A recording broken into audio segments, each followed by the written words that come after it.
You're listening to the Small Business Talk podcast with Cathy Smith. Small Business Talk is a podcast for business owners and entrepreneurs who want a better way to run their businesses without spending years doing it the hard way.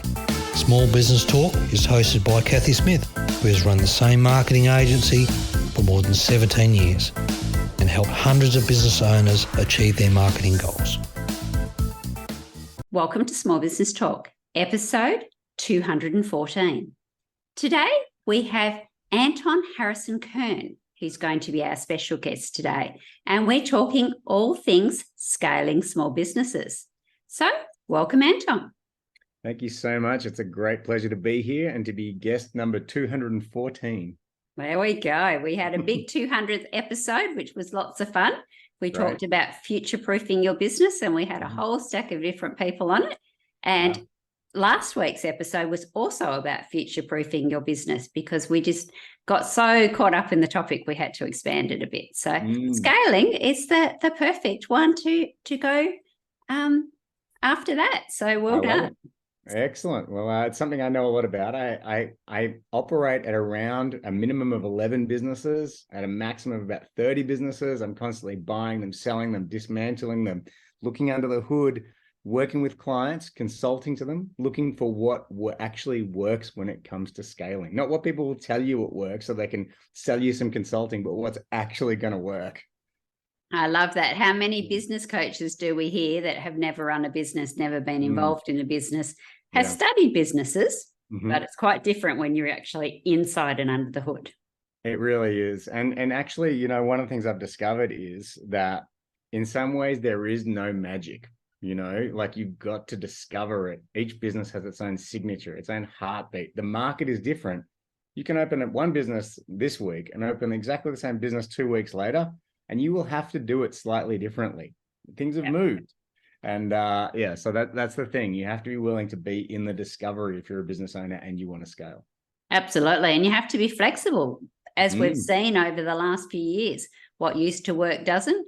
What used to work and didn't is now starting to come back. So it's amazing how things rotate around. Yeah. And that's what when someone says that they know how to do it, I always kind of laugh a little. Maybe the thing that they may know is that there is no set way. But that's the only way they can know how to do it. There is no set way. Otherwise, everyone would just do that. Yeah. And you see that a lot in franchises.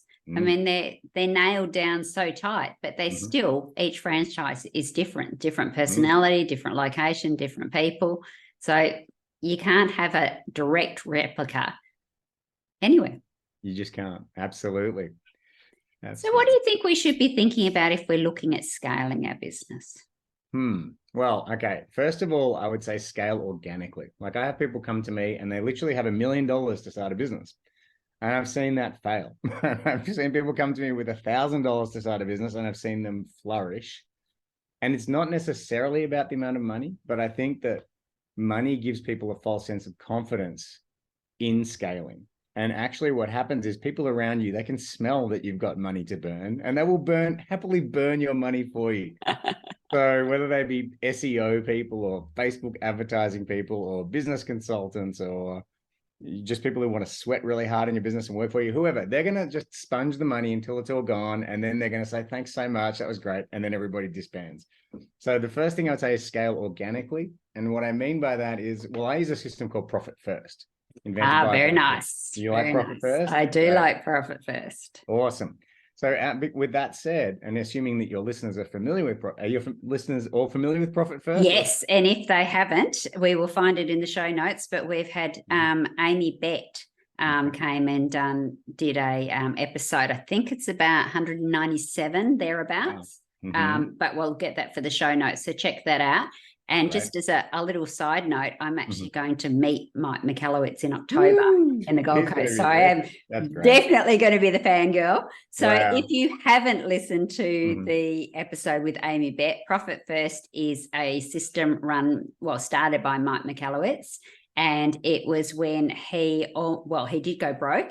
And his daughter brought him in the piggy bank and said, here, Daddy, I'll help you out of your money problems. And he swore that would never happen again. and his mission is to stop entrepreneurial poverty. Can't spell that out today. Poverty. So yes, been a fan for a lot of times, and will definitely be fangirling in October. So brilliant. And so the thing is, with Profit First, like all my businesses, I insist that they are run profit first, and I've built spreadsheets and I've put my own stamp on that. Yeah, nice. A percentage of revenue goes to marketing, and so this is what I always say to people: you might take, I don't know, $5 out of every $100 that you bring in and stick it in your marketing bank account, and you don't rob from one bank account to the other. And if someone calls you and says, can I put a billboard up in Times, or would you like a billboard in Times Square? You say, well, there's $230 in my marketing account. What kind of billboard can I have for $230? So this is the way that we operate. And in doing that, you get creative about your marketing. And actually, I'm going to say that marketing and sales are probably the key to scale, ultimately. Like they say, sales solves most problems in a business. And I tend to believe it's true. Sales meetings don't solve the problems. It's the closing of the sales that solves the problems ultimately, right? Yes. So with that said, we want some effective marketing, and that marketing has to really speak to the current market as it stands with a product that they find valuable. Then we have meetings with these people some way or another, or they just opt in naturally. Like if you can do that, more power to you. And then the business transaction must happen. That's where we can start to scale. And what I'm working on at the moment is 1-to-1 marketing spend. So for every dollar I spend, I generate at least $1. Okay. Nice. And then, but I'm building a list. I'm building a list at the same time. I'm building a large list of people in whatever business I'm working in. And I will then continually market back to them. So my first goal is to get something like $1.99 or $3 or some small arbitrary number, but have them commit and say yes to whatever it is that I'm doing. And then they're in. And people, actually, here's something about scaling. People want you to sell them never-endingly on what it is that you're doing if you're doing a great thing. So if I sell you something for $1.99 and you think, wow, that was great, it feels like there was $10 worth of value there, you're actually going to say, now what, Anton? What can I do next after you've consumed that, right? And if I'm not there to say, well, Cathy, for $24.73, I've got this thing and it's going to give you $100 worth of value. You're like, absolutely, give it to me right now. And then after that, I'm like, well, now there's this $1,997 thing I've just built. I've just made it up, but I think it's perfect for you, Cathy. I'd love you to be part of this. Sure, you're in because you've seen value in the others. Why not? And if you don't continually invent and deliver amazing new things to your client, you're missing out on one of the true keys of scale, which is scaling your existing clients. Indeed. And that's where people go wrong, is they don't give the value. So if your thing is $1.99, then like you say, it's got to have that $10 value. It's got to be worth so much more than the money you paid, because that money will disappear, but we remember the value. So marketing definitely does equal value. And if you're not getting that value, then they will never go to the $3.49 or any of the other ones. But if they had a good experience on the cheap one, and that's the other thing where people go wrong, is they think, oh, well, it's not costing much, so I won't give them much. Bad mistake. Absolutely. It is all made up. That is also something to remember. Like the prices and the products we come up with are never ending. Like we can come up with them limitlessly. So like I went to a hotel once and they just blew my mind, and I always want to stay there because they have a lolly bar in the foyer that you can have unlimited amounts of lollies. Okay, as you get to get that might be a bit dangerous. Right? The mini bar, wait for it, the entire mini bar completely free. Oh, they wow. don't charge you. I know. Like who does that? Right. And then, so it's not $10 for a packet of chips. You sure? No, it's not $10. And there's a red wine, I don't drink, but there's a little red wine, and there's a little white wine, there's Red Bulls, there's Cokes, there's beers, there's everything in this fridge. It's fully stocked. There is like so many little hidden benefits that these people give you when you stay there that you are just, and is so counter to everything else that's out there that you can't help but want to share about it. Definitely want to stay there, want to refer people to it. So yeah, I'm a massive fan of just when you're inventing a product, think about what everybody's doing and just do it differently. And then you will find customers. I'm sure about that. And you can scale into that. Okay. So being generous, do tell us. What is the hotel's name? I think it's called the I'll have to look it up because it's been a while. Let me tell you, it's the Ovolo Hotel. The Ovolo Hotel. And it is worth it. Where's that located? In South Yarra. It's 100% worth the experience. I recommend it highly. Get into it, everybody. But, for that, invent your own Ovolo Hotel experience. Invent your own in your own business. We do that, for example, in my virtual assistant company, because I have about a team of about 100 virtual assistants. But you don't just get a virtual assistant with us. You get 3 layers of management. So you get an onboarding manager who's an expert in understanding the business goals and objectives. You get a project manager who's responsible for like fluidity of the project. And you get a global team leader as well, who's in the chat thread the whole time. So that's our version of something different. You're not getting one person from Upwork. That may or may not work. I'm not against Upwork. I love Upwork, but we are something different and we're in the premium space. That's the other thing. If you do something different, you get to charge high. The Overlove Hotel or whatever it is, they're not cheap. I'm not saying they're cheap, but I don't care. That's not on my radar at all. It's the experience is 100% worth it, and I'll pay anything for that. Yeah. And for our American friends, that's South Yarra is in Victoria, near Melbourne. So if you're planning to come this way, check it out in Melbourne. And sounds like an amazing place. And it probably even has cookies, like one of the American ones. Yeah. They have everything. Like they just, it's also everything in there is just, well, the art in that place is mind blowing. Everything, there's no detail left out. And it's a true experience versus staying in a hotel. Fantastic. So definitely look that up. Okay. So we're thinking about scaling organically. We're going to do something a little bit different, which means that we are no longer a commodity. So we can charge a premium price. What other things should we be thinking about if we're looking at scaling our business? Relationships. So I have multiple clients right now who are like they will grind to find each client and they're exhausted. Okay. What I have discovered, like I recently built a coffee trailer as an experiment for my kids and I. It's our camping trailer. We turned it into our coffee trailer. And we started doing markets and bits and pieces. And it was part of this organic expansion. We just bought the coffee machine, we stuck it in there. We got that cheap. We got everything cheap. We did it all, the bare minimum to get going, got some gigs, made no money. In fact, probably lost a bit of money. Then we found a relationship that changed everything. Okay. And this is many of my existing clients as well go through the same thing. It's like they're striving for these individual gigs or jobs or contracts or product sales.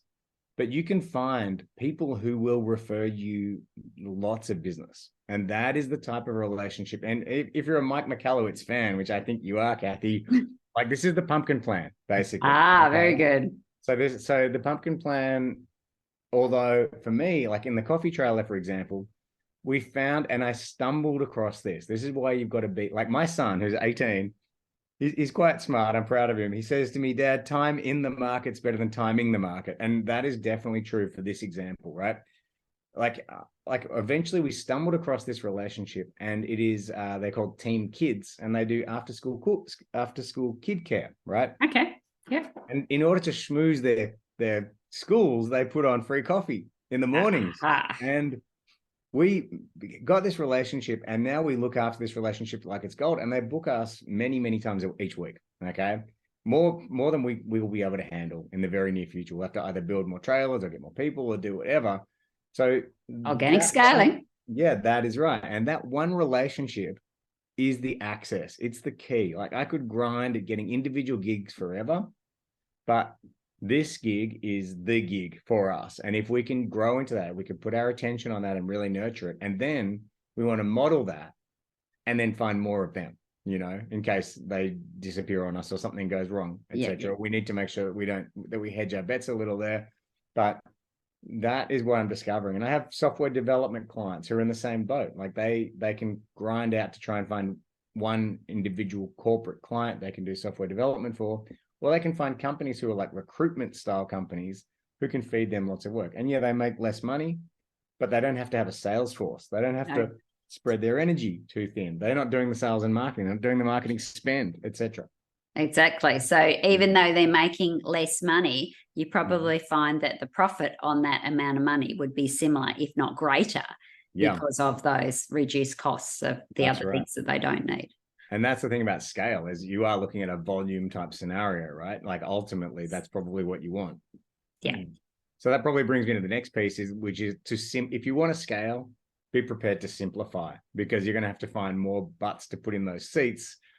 And the specialists, they're thinner on the ground than the generalists. So you want to be able to create replicable processes and find people with great attitudes. Like we always say, hire for attitude, train for results. And we try to do work that anyone could do ultimately, but we want the killer attitude. Perfect. I like that. And I don't know whether you're aware of David Jennings, who's another one of my great fans, and he runs Systemology. And he did exactly that. He started with a digital marketing agency that he couldn't scale. So it was Melbourne SEO, which has since been sold, and then went on to do Systemology. And it's a really great system of how to get the systems out of the business owners' heads so that you can systemize your whole business. So yeah, definitely look him up. So David Jennings at systemology.com. Okay, great. That's powerful. I'll do my homework on that guy, and it sounds like a handy person to know. He's definitely a handy person to know, and he doesn't live that far away from you. So excellent. Maybe your coffee's in order. He can meet me at my coffee trailer. Oh, maybe. So that brings me to another bit. I don't know how much time we've got left. I could go on for ages. We've got a bit. Okay. So the next piece about scaling is I like to do things that I'm passionate about and that I love, but I try to dovetail them into each other where possible. So I love chess, and I love coffee, and I love consulting, and I love selling, and I love, there's so much I love. I love coaching. But what I did was I started, because our coffee trailer is at the Hurstbridge Market once a month, and then I thought, well, I love chess, so I'm going to create a chess meetup. Okay, a chess meetup on meetup.com, and bring people there.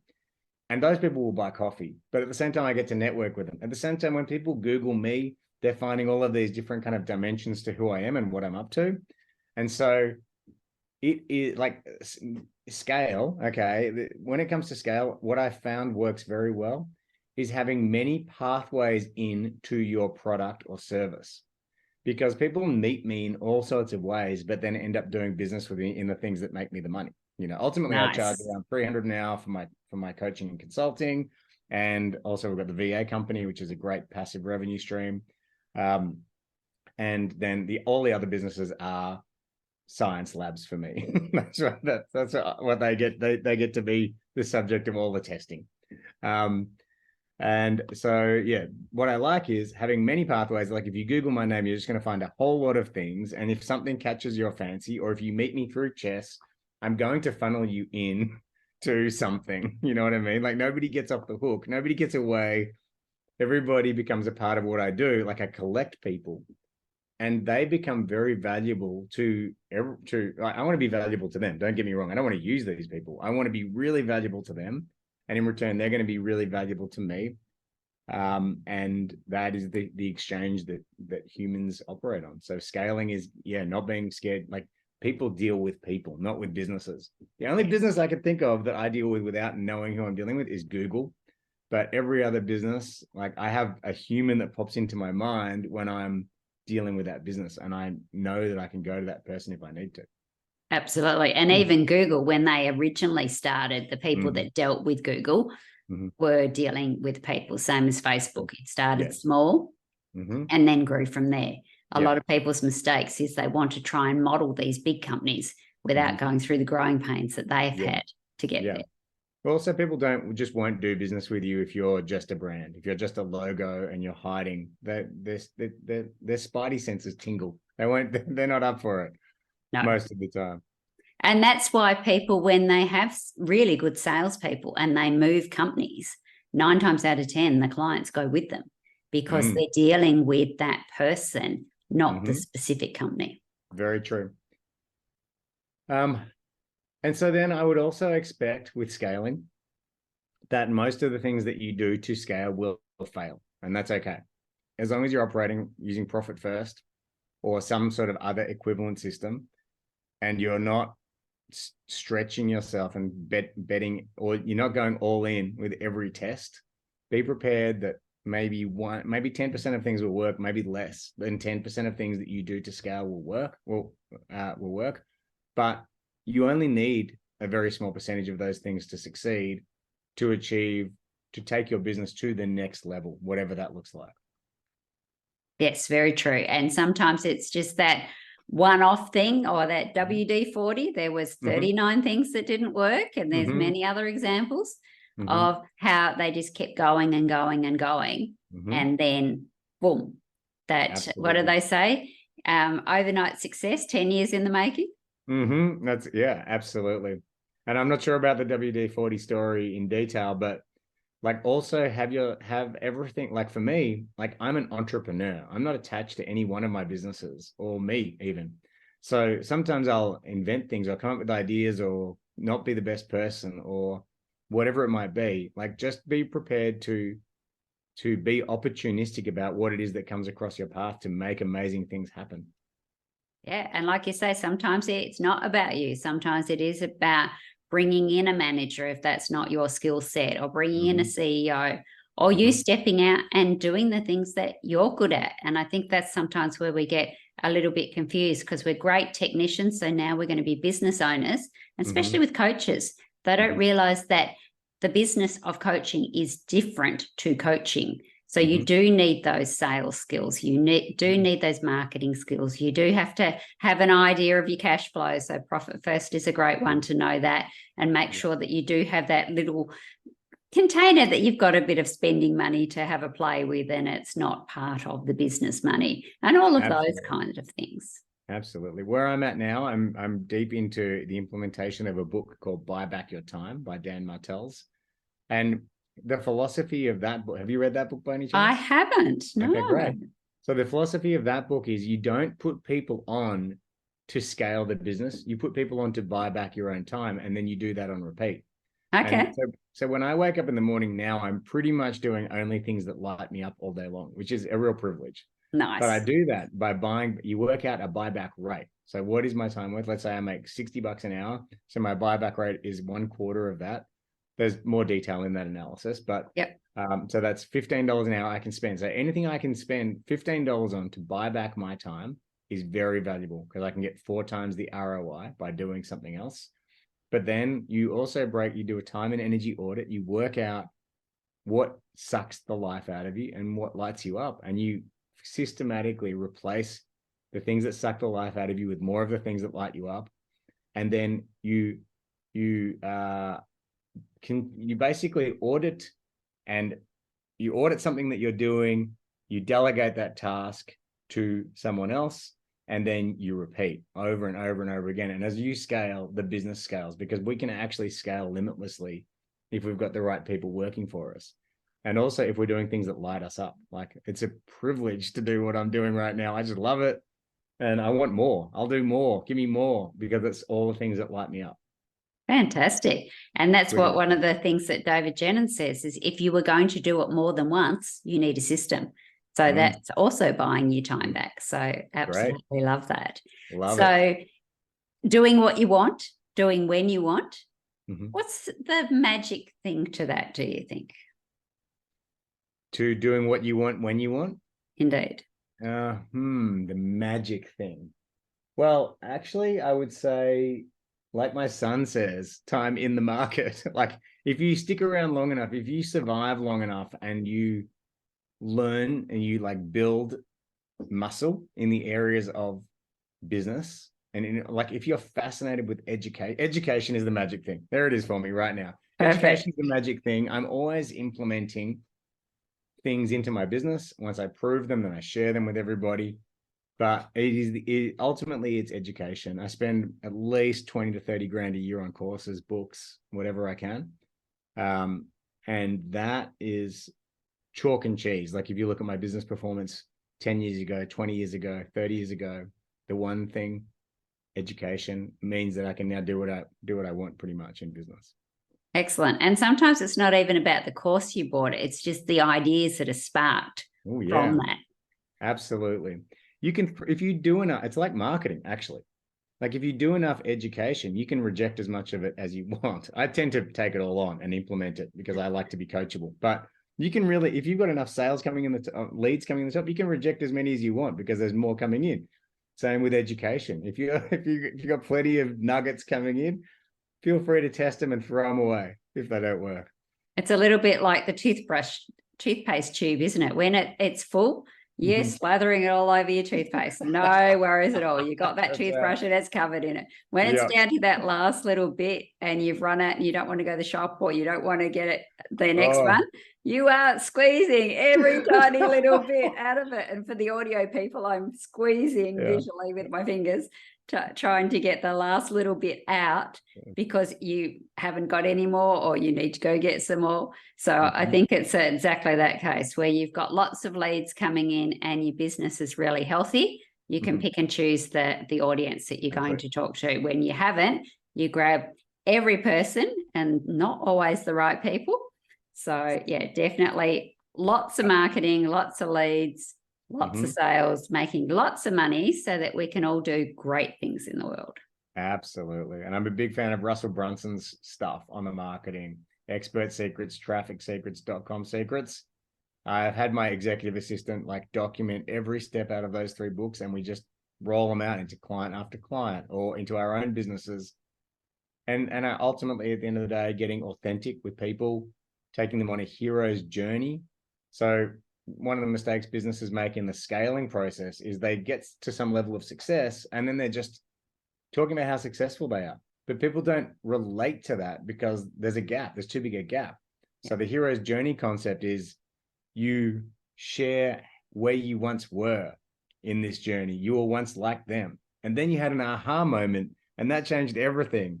And so then you are in a different place now, but you also have the skills to lead them from there to here. And that is, the concept that really, when you want to scale, you've got to be relatable to the people always. It's very important as you start to enjoy the success. Yeah. And I think that's where grocery stores, supermarkets go really wrong, is they could do so much better if they actually cared rather than just, how are you? And continue to do what they're doing without even waiting for an answer, if they even acknowledge the fact that you're there in the first place. Absolutely. Sure. Absolutely. And they're all the same, unfortunately. So I'm not quite sure where the culture's gone wrong. But the ads will try and have us think differently. But yes. It's not the case when you get there. Yeah. So is there anything about scaling that we haven't mentioned so far, Anton? Well, it's a mountain with no top, scaling. There is no limit to that. So, eventually if you look at the growth trajectory of someone like Facebook or Google, they can't limitlessly scale. There's only 7.5 billion people or whatever there are in the world. So it's very important to pick the right thing and scale it. Okay, for starters, pick something that is scalable, test, measure, and keep checking in, because at some point, it's, I want to say Ponzi scheme. I don't want to trigger anybody, but there's a Ponzi scheme element to business, to all finances. At some point, there will be losers in this game. So scale is not while scale is limitless itself, don't consider that each business can scale forever. There'll be a time for you to exit scaling that and scale something else. So indeed. And I think we've seen that over the years as well with people like Kodak and Blockbuster. Oh, yeah. I think Netflix is probably going along the same kind of line. Some of the other services that were providing services to social media, the scheduling services, some of those haven't grown. So they may be on their way out as well. Yeah. So, yes, keeping an eye on the market, seeing where it's going, those changes, and being prepared to shift if necessary. Absolutely. Fantastic. Okay, Anton, are you up for 5 questions? Sure. You've actually already answered one of them, but you might have a second one. So I'll ask you that one first. What is your favorite business book and why? So many. Wow. Favorite business book. Probably something simple like The Dip. The Dip might be my favorite business book. Yeah. Nice. Yeah. Nice. Yep. Have a look at that. Yeah. Excellent. What is the best advice given to you by a mentor? Nothing's handled. Nothing's ever handled. Very good. What is the biggest help you've received since starting your business or businesses? So much help. None of this happens in a vacuum. I always have at least 5 mentors at any one time. So like learning to ask for help has been, a huge factor for me. I was very resistant to that in the beginning, and help is critical. We can't do this on our own, in my view. No, we can't. And trying to do it is the quickest way to burn out. Oh, yeah. What is the one thing you have to do every day you're non-negotiable?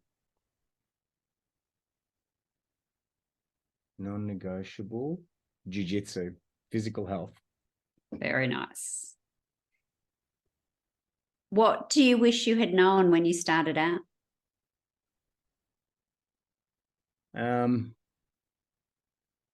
Great question. That I can value myself, that I don't need formal qualifications to be qualified. Very good. And I think self-valuation is something that more people should be doing rather than looking for somebody else to pat them on the back. Absolutely. 100%. Sensational. Thank you, Anton. And if people would like to know more about you or your chess or your coffee van or any of the other bits and pieces that are going to come up, where do they look for you? Just Google me. I think that's the best way. Like find a way in that works for you. I've got my own podcast, a couple of 100 episodes as well in jiu-jitsu. Nice. I'm everywhere. I'm all pervasive. That's the idea. That's what I'm trying to do here, because I want to make the most difference. So you just Google my name. I'd love to talk to anyone about almost anything, really. Actually, one redo on the book, Sapiens, changed my life. Like learning about the origins of humanity is probably like a really good step, like was really valuable for me for business for some reason. So I'm just going to re-answer that question. Well, that was really clever. You managed to get 3 best books in one question. Well done. Awesome. So thank you, Anton. So if people are Googling you, it's Anton Harrison Kern. Mm-hmm. And check out Anton on all the platforms, or have a look at the show notes here at Small Business Talk. So SBT community, remember, enjoy your journey. Thanks for having me, Cathy. You are very welcome. Don't forget to subscribe to Small Business Talk podcast and head on over to smallbusinesstalk.com.au. Remember, to be great, you must start. Pick one tip from today's episode, take action and implement it. Let's meet again next week at the same time and place. Until then, take action. And SBT community, enjoy your journey.